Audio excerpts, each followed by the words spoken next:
A little bit of an update here. Like I said in the last video, I had these 3 pieces cut, and I did decide to go ahead and cut a welt. And you can see how the welt's going to fit there. That's going to fit there. And this piece is going to fit here.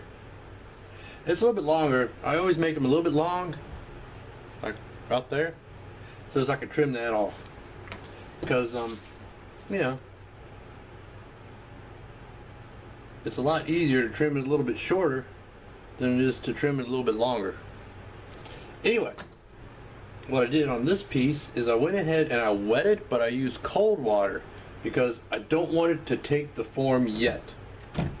Warmer water helps to soften the collagen in the leather and keep the form. Like, I don't really have a molded holster out here right now, but anyway, trust me. So I took and I just pressed it on here, figuring exactly where the gun's gonna sit when the 2 pieces are put together. Then I just took an ink pen and I marked it around where the cylinder's gonna sit, comparing it like that to where I like it. Now, it's gonna bulge out slightly, maybe a little bit more than that, but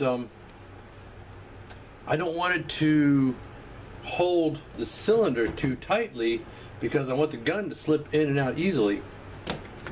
You know, there's not going to be a friction retention, it's just going to be really nice looking, if you know what I mean. I went out to the garage and I took my sander to all the edges, because basically the whole rest of the whole rest of this holster is going to be based off of this piece. Like when I put these 2 pieces together with the welt, I'm going to sand everything. That's really good. That's really nice to fit onto this front piece, because when I lay out the pattern, I won't be able to sand these edges any, because that would make a variation. Here, I can show you on this one. Like on this one, when I did the tooling on this one, when it was flat, I took the front part here before I folded it over and I finished this edge exactly the way I wanted it, and everything else is based off of this edge, if you know what I mean. Because if I took and I did all the tooling, all the stamping and all that stuff, and then I folded it over, glued it and sanded it, there could be variations in the width of this border here, and I don't want that. I want this to be a consistent edge. Same thing with this area across the top. I want that to be a consistent edge. So, you know, it helps, if you're thinking that way, to make sure that this is going to be the finished edge. And it is pretty much finished. You know, I just gotta bevel it and burnish it once it's all put together and stuff like that. But for the most part, that's it, pretty much laid out. I'm gonna take these and I'm gonna go about 1/4 of an inch in all the way around, and that will mark where my upper edge is gonna go. Then I gotta figure out a way to get it to meet up here. Probably just come up here and down there. Yeah. Well, anyway, that's where it is right now. And as odd as this sounds, I want this to dry out before I wet it again and start doing the stamping. So we'll get back to that when I get a little bit further on it. See you then. Okay, it's all laid out. Oh, those are just water spots. I looked at it for a little while and kind of neatened up these lines here. I went ahead and used an ink pen on it because, well, it's going to be dyed black. Never see it, especially amongst all the stamping and stuff. Anyway, what I'm going to do now is I'm going to delineate this line around the edge here. Now, some people, see if I can dig it out real quick here. They'll take a stitch groover and they'll cut a groove along there. I prefer Well, what I did actually is this is also a stitch groover, but a stitch groover comes with a creaser bit. So I used to use this for both creasing and grooving. You know, I just change the end of it. But the grub screw stripped out, so it is now my designated creaser. But it's adjustable, and it works well. First thing I'm going to do is wet this down a bit.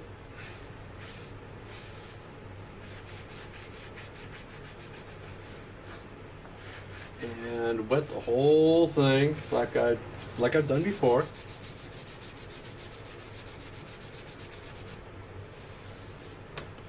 And then I'm going to let it dry. Well, let the water absorb in and let it dry a little bit. Because if I go and try to put this crease in while it's too wet, it'll drag and it'll look kind of sloppy. So, oh, I gotta adjust this a little bit. Not too far forward. That looks better. So anyway, like I said, I'm gonna go ahead and wet this.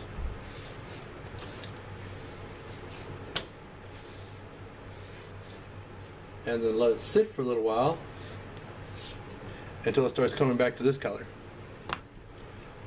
Be back. Alright, that's looking pretty good. I'm going to go ahead and just run my creaser along here and, well, make a crease. Here's the tricky part, going around the corner here.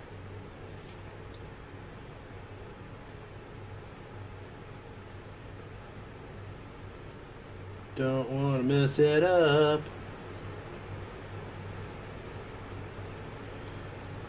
There we go. So I think you get the idea. I'm just going to run a crease through here, and that's going to be the border for my stamping. And you can probably understand how, if I had it too wet, how it would tend to drag. Now there are some creaser groovers out there that, yeah, there's different styles.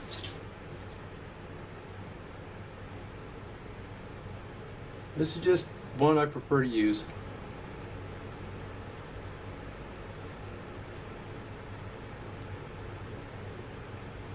So I'm going to continue with this, and we'll come back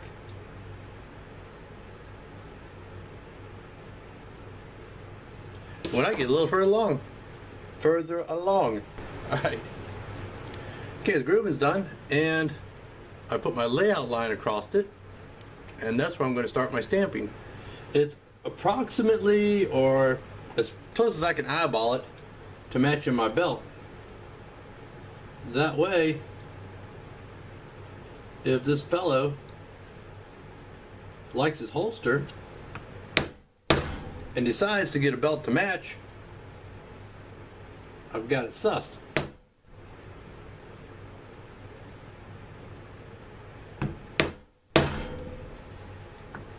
And like I usually do with my basket weaving, yeah, I know, an old Indian weaving a basket, huh? Ha ha ha.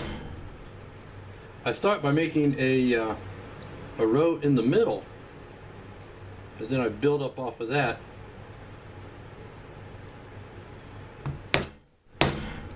But you can tell what I'm doing is I'm putting my stamp in place, tilting it one way a little bit, giving it a whack, tilting it back the other way, and giving that a whack. That gives a nice deep impression. Good. So like I said, what I'm going to do is start in the middle, and then I'm going to build up from that. And when I'm done, it'll be something like that.